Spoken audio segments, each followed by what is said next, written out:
1987 की टांडा गांव के एक रियल घटना है। टांडा गांव में एक राकेश नाम के व्यक्ति थे। उनके फैमिली में माता जी थी और राकेश जी थे। राकेश जी के पिता जो थे वो बचपन में ही गुजर जाते हैं, तो राकेश जी का पालन पोषण उनकी माता जी करती हैं। राकेश जी बड़े होते हैं, फिर उनकी शादी होती है। शादी के करीब 2 साल बाद बेटी जन्म लेती है, तो बेटी का नाम बड़ी प्यार से नेहा रखते हैं फैमिली के लोग। नेहा जो उनकी बच्ची थी वो छोटे पर ही बहुत सुंदर थी। अगर कोई देख लेता उसको खिलाने का मन जरूर करता। तो धीरे धीरे नेहा बड़ी होती है, स्कूल में एडमिशन कराया जाता है और धीरे धीरे 20 वर्ष की हो जाती है। तो नेहा के पापा राकेश जी उसके रिश्ता के लिए बात रखते हैं। तो नेहा किसी न किसी बहाने से शादी टाल देती है। नेहा ये कहती है पापा से कि मुझको अभी शादी नहीं करना, मैं अभी आप लोग के साथ में ही रहूंगी। तो ये शादी का बात चलता रहा। नेहा का स्वभाव कुछ ऐसा था, सबसे हंस बोल के बोलती थी, हंसमुख थी और देखने में बड़ी सुंदर थी। मानो भगवान ने उसको बड़े आराम से बनाया हो। कोई भी अगर उसको एक बार देखता तो दूसरी बार देखने की इच्छा जरूर रखता था।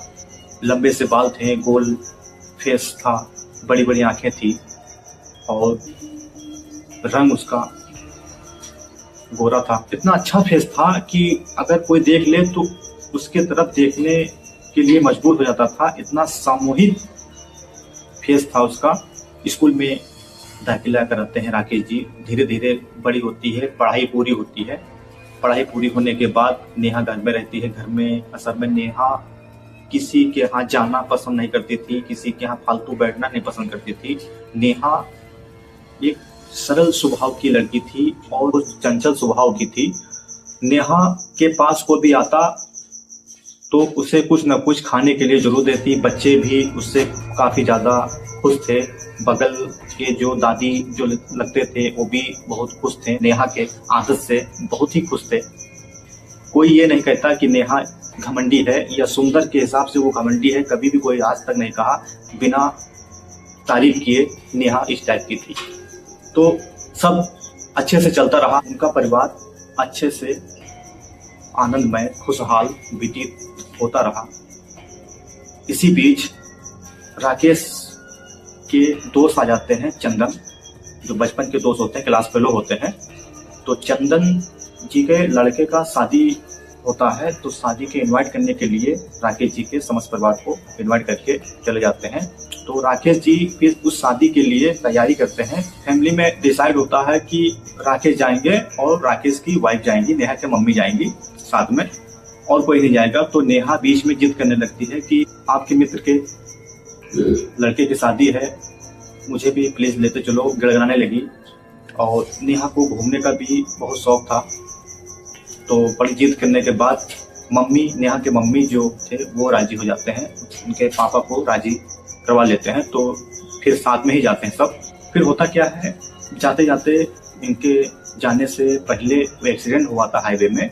तो वहाँ पे पुलिस वालों ने बैरिकेडिंग कर रखा था, उस सीधे रास्ते में जाने के लिए मना कर रहे थे।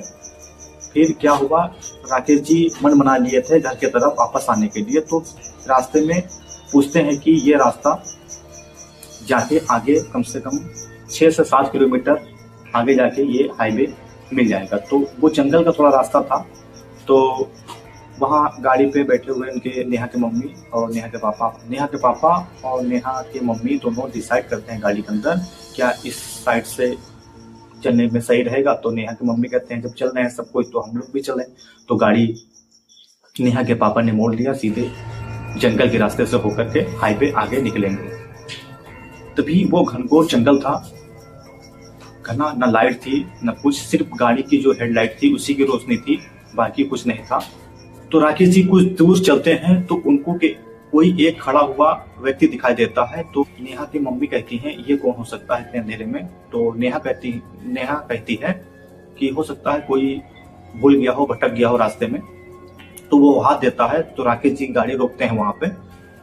फिर वो कुछ इशारा करता है मांगने के लिए। तो राकेश जी शीशा नीचे करके पूछते हैं बाबा क्या हुआ। तो वो कहता है कुछ खाने को दे दो बेटा, मैं कल से नहीं कुछ खाया हूँ। तो नेहा, मैंने आपसे पहले बताया था, नेहा चंचल स्वभाव की थी। तो वो कहाँ रुकने वाली, वो फट से उसकी मम्मी मना करते करते फट से खोलती है, क्योंकि वो पापा के बगल में ही बैठी हुई थी, ड्राइवर सीट के बगल में ही बैठी हुई थी, तो इसीलिए फट से वो दरवाजा खोलती है और बाहर निकल जाती है। उसके बाद जो भी होता है, पैसे थोड़ा कुछ खाने के लिए थे, बिस्किट नमकीन, वो दे देती है। तो वो कोई बाबा या भिखारी नहीं था, कोई ऐसी रूह थी जो उनका पीछा कर रही थी काफी दिनों से। फिर नेहा इतनी खूबसूरत थी, उसको देखकर बाबा को कुछ पैसे, कुछ खाने को देती है, बिस्किट नमकीन, और ये कहती है बाबा मेरे पास यही है, हम लोग घर से शादी के लिए जा रहे हैं, हम लोग के पास कुछ ऐसा चीज नहीं है, कोई दुकान भी नहीं है अगल बगल जो मैं आपको कुछ खिला सकूं, जो भी है आप इसी में संतुष्ट करिएगा, इतना ही कहती है। फिर वो जो भिखारी होता है एक बार नजर उठाकर नेहा को सिर्फ देखता, जब वो नेहा को देख लेता है तो वो जो बाबा होते हैं उसकी मन मोहित हो जाता है। फिर वो पीछा करना शुरू करता है, मानो उसके साथ में ही वो रहता। तो यहाँ से स्टार्ट होती है नेहा और वो बाबा की स्टोरी। नेहा जैसे बाबा को सामान देकर गाड़ी में बैठती है, उसको हल्का सा चक्कर सा महसूस होता है। तो नेहा सोची कि लंबा जर्नी है और गर्मी भी है, इसकी वजह से हो सकता है चक्कर आ गया हो। वो नॉर्मल समझी, माइंड में कोई बात नहीं लिया उन्होंने, चलते रहे, शादी में गए, एंजॉयमेंट किया, खूब खाया, ये कोई दिक्कत नहीं। फिर 2 से 3 दिन बाद फिर अपने टांडा गांव में वापस आते हैं राकेश जी अपने फैमिली को लेकर। आते ही जैसे ही घर में फैमिली आती है, उसी दिन से नेहा का कुछ बर्ताव, कुछ बिहेवियर चेंज होने लगा धीरे धीरे। फिर धीरे धीरे काफी ज्यादा बिहेवियर उसका चेंज होने लगा, काफी परेशान रहने लगे उसके माता पिता। गांव के लोग, जो अगल बगल की जो दादियां थी नेहा की लगती थी, वो भी कहने लगी नेहा इस टाइप की नहीं थी, लेकिन आज की डेट में ये कैसे हो गई है, इसके व्यवहार, इसके बिहेवियर कुछ चेंज लग रहा है। तो उसके मम्मी पापा को हर कोई बताता, फिर मम्मी पापा उसको डॉक्टर के पास लेके जाते हैं, तो डॉक्टर सब चीज नॉर्मल कहते हैं, ऐसी कोई दिक्कत नहीं है, कुछ मेडिसिन देते हैं, तो मेडिसिन भी कोई काम नहीं आती है, सब बेकार हो जाता है, व्यर्थ हो जाता है। राकेश जी एक बार 1:45 पर जाते हैं पानी पीने के लिए, उनको जोर से प्यास लगती है। तो रात में, गर्मी का मौसम होता है रात में, तो वो जाते हैं किचन में पानी पीने के लिए। और नेहा का रूम जो किचन के जस्ट बगल में था, वो रूम नेहा का था। तो उसमें राकेश जी देखते हैं कोई रोने की आवाज, जैसे कोई आदमी रो रहा हो। तो राकेश जी धीरे धीरे जाते हैं, फिर सुनते हैं, फिर हल्का सा पल्ला खोला, फिर देखा कि नेहा की बर्ताव जो है वो बहुत भयानक है। काफी उस नज़ारा को देखकर राकेश जी बिल्कुल डर गए। वो घटना किसी को रात में नहीं बताते हैं, ना नेहा को, मम्मी को, ना राकेश जी अपनी मम्मी को, किसी को नहीं बताते हैं। चुपचाप अपने रूम में लेट जाते हैं, सुबह होने का इंतजार करते हैं। जैसे ही सुबह होता है तो यह सारी घटना जो रात में हुई थी वो चीज़ अपने फैमिली को बताते हैं। नेहा अपने रूम में रहती है, तो अपना डिसाइड करते हैं रूम में। तो अब वो कहते हैं कि ये समस्या का समाधान कैसे किया जाए। तो इसी बीच राकेश जी के चचेरा भाई आ जाते हैं घूमने के लिए, तो उनको सारी बात बताते हैं। तो राकेश जी के जो चचेरा भाई थे, वो उनका नाम सोनू था। तो सोनू जी पूरी घटना समझते हैं। फिर सोनू जी के गांव में एक तांत्रिक थे, वो ये सब चीज़ें करने में एक्सपर्ट थे।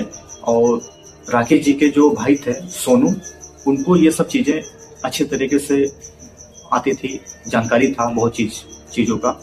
फिर नेहा को किसी बहाने, घुमाने के बहाने से लेके जाते हैं सोनू जी अपने गांव में। फिर उस तांत्रिक को दिखाते हैं, उनसे ये कहते हैं बाबा इस टाइप की हमारी नेहा को क्या हुआ है, कुछ समझ में नहीं आ रहा है, डॉक्टर भी कुछ नहीं समझ पा रहे हैं, मेडिसिन भी खिला रहे हैं, डॉक्टर को भी दिखा रहे हैं, कोई समस्या का समाधान नहीं हो पा रहा है, कोई ऐसी कोई बीमारी है जो सही नहीं हो पा रही है। लास्ट आप ही देखिए बाबा, अगर सही होता है तो कर दीजिए। बहुत ही विनती किए नेहा के पापा मम्मी। तो बाबा कहें कि बेटा इसको कुछ नहीं हुआ है, ये किसी बाहरी हवा का शिकार बन गई है। फिर बाबा अपना पूजा पाठ आरंभ करते हैं। फिर एक होता है त्रिकोण टाइप का, वो बनाते हैं, नेहा को उसी बीच में बैठाते हैं जैसे ही बैठाते हैं तो नेहा का पूरा असली रूप सामने सबके आता है। फिर बाबा मंत्र पढ़कर भभूति नेहा के ऊपर जैसे छोड़ते हैं, उसी क्षण नेहा का असली रूप आता है। नेहा के अंदर जो समाया हुआ था वो बाहर आता है। तभी वो जो बाबा थे तांत्रिक, वो अपनी विद्या चालू करते हैं, पूरा पूछताछ करते हैं कि कहाँ से आप इनके साथ में हो, कब से हो, कितने साल से हो, कहाँ से इनका और आपका मुलाकात हुआ, भेंट हुआ। तो पूरी सच्चाई वो बताता है कि ये सब एक बार जा रहे थे कहीं, तो उस जंगल के रास्ते में ही मैं इनसे कुछ खाने के लिए मांगा था। तो इस लड़की को देख के मेरा मन मोहित हो गया था, इस लड़की को देखकर, तब से मैं इसके पीछे हूँ और मैं इसको लेके ही जाऊंगा। तो बाबा कहते हैं, तांत्रिक जो थे, कि तुम्हारी इतनी बस की बात नहीं है हमारे होते हुए कि तुम मेरे होते हुए इसको लेके चले जाओ। बहस होता है दोनों में, तांत्रिक में और उस रूह में।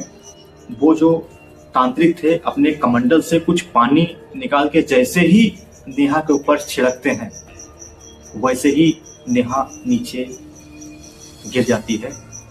उसके बाद राकेश जी, राकेश की वाइफ, सब परेशान हो जाते हैं कि ये क्या हुआ, नेहा सुरक्षित है या नहीं है। बाबा फिर कहते हैं ये जो रूह थी वो हमने बांध दी है, अपने मेरे बस में है, कोई दिक्कत नहीं है नेहा को। फिर नेहा को जाने का इजाजत देते हैं। फिर धीरे धीरे नेहा अपने घर में स्वस्थ होने लगी। फिर उसी रूप काटी में आने लगी, उसी तरीके से नेचर होने लगा धीरे धीरे नेहा का। नेहा धीरे धीरे सही होने लगी। उसके बाद समय देख के राकेश जी नेहा का शादी ठीक कर देते हैं, शादी करवा देते हैं। फिर वो अपने घर चले जाती है। आज की डेट में नेहा जहाँ भी है खुशहाल है। उस ताबीज के कारण कोई भी संकट अभी तक नेहा के ऊपर नहीं आया। आज नेहा काफी फैमिली खुश है, राकेश जी भी अपने फैमिली लेकर खुश हैं। और ये रही नेहा की रियल घटना। इसी तरीके से रियल हॉरर स्टोरी वीडियो देखने के लिए मेरे चैनल को सब्सक्राइब करना ना भूलें। मिलते हैं नेक्स्ट कोई और हॉरर स्टोरी में, तब तक के लिए जय हिंद।